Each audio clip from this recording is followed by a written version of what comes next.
On a les 3 cadres qui vont aller sur les murs. Donc, on avait en jaune, en vert et en orange.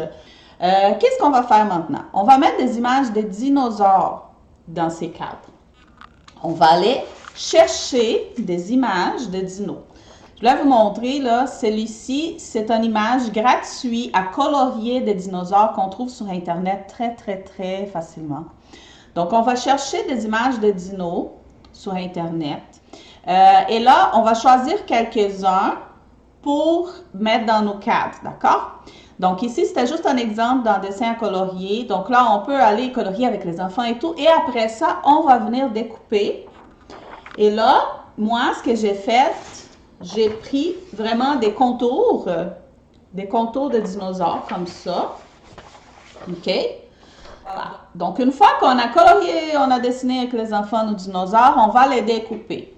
Et comme je dis toujours, vous pouvez faire pour n'importe quel thème.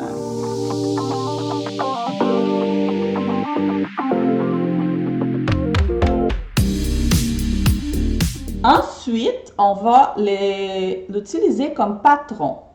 Regardez, ça va être quelque chose comme ça. Par contre, on va les découper dans un papier. On va aller chercher toujours notre palette de couleurs. On va aller chercher la feuille verte. Au lieu de les mettre direct sur la feuille verte comme ça, on va les tourner. On va le couper en miroir. D'accord? Bon, donc là, avec les crayons, on va dessiner sur la feuille toujours un miroir. Vous allez voir pourquoi. Je vais avancer un peu. Donc là, on va faire les contours tout simplement avec un crayon. Rien de compliqué. Les enfants, ils peuvent nous aider à le faire. On s'amuse en famille.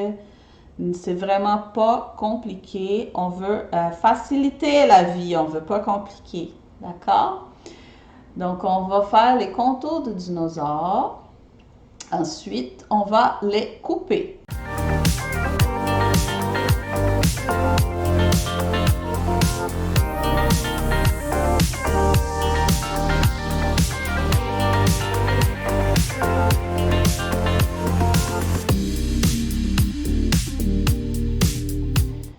Et là, vous allez comprendre pourquoi on l'a fait en miroir, le dessin. Parce que on a tracé avec les crayons, d'accord? Et on ne veut pas voir ces marques de crayons sur notre décoration. Donc, qu'est-ce qu'on va faire? On va le mettre de l'autre côté, comme ça, les contours du crayon vont être cachés. Et notre décor va être plus propre, plus joli. Et voilà, pour coller ça, on ne va pas utiliser des colles. On va utiliser de la gomme. C'est un adhésif détachable, OK? Regardez si ça ressemble à la pâte à modeler. On peut coller du papier, on peut coller des choses sur les murs. C'est vraiment pratique. On réutilise.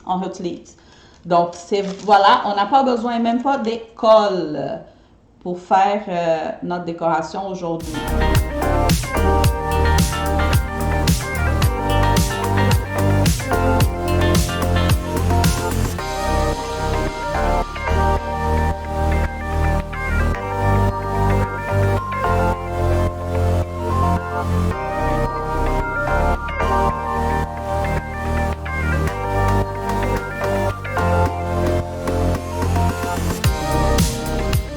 La gomme, elle va faire un peu plus haut, donc ça va faire comme un ombrage autour de l'image. Ça fait très sympa, vous allez voir, regardez, ça fait un peu 3D, c'est comme si le dessin sortait un peu de la feuille. Et quand on a fini tout ça, on va tout enlever et on va garder notre gommette pour la réutiliser. Les feuilles rectangulaires, carrées, on peut réutiliser aussi, donc les enfants vont pouvoir reprendre les feuilles de bricolage. Les dinos, on peut coller aussi avec la gommette sur les murs dans la chambre de l'enfant. Donc, on n'a vraiment pas besoin de rien jeter après si on veut pas. On peut réutiliser, on peut coller sur des couvertures de cahiers, les dinos, on peut s'amuser avec ça après la fête. Donc, on donne une deuxième vie à tout ça. Tout ça grâce à la gommette bleue et les feuilles qu'on n'a pas utilisé des colles. Voilà, donc vous voyez ici au contour, là, on voit comme un petit ombrage, là, le dessin il ressort à cause de la hauteur. Là. Je trouve ça vraiment sympa comme effet. Donc là, on a fait la même chose avec un dino.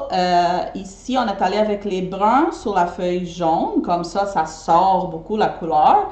Et on est allé avec un dino jaune sur la feuille verte. L'unique chose, c'est de bien vous assurer que les grandeurs sont les bonnes grandeurs quand vous allez imprimer les patrons qu'on va découper. J'ai laissé à peu près 1 pouce autour. Vous pouvez voir là, il est à peu près 1 pouce autour. Donc, j'ai mis les dinos les plus grands possibles en laissant à peu près 1 pouce autour de chaque feuille. Voilà.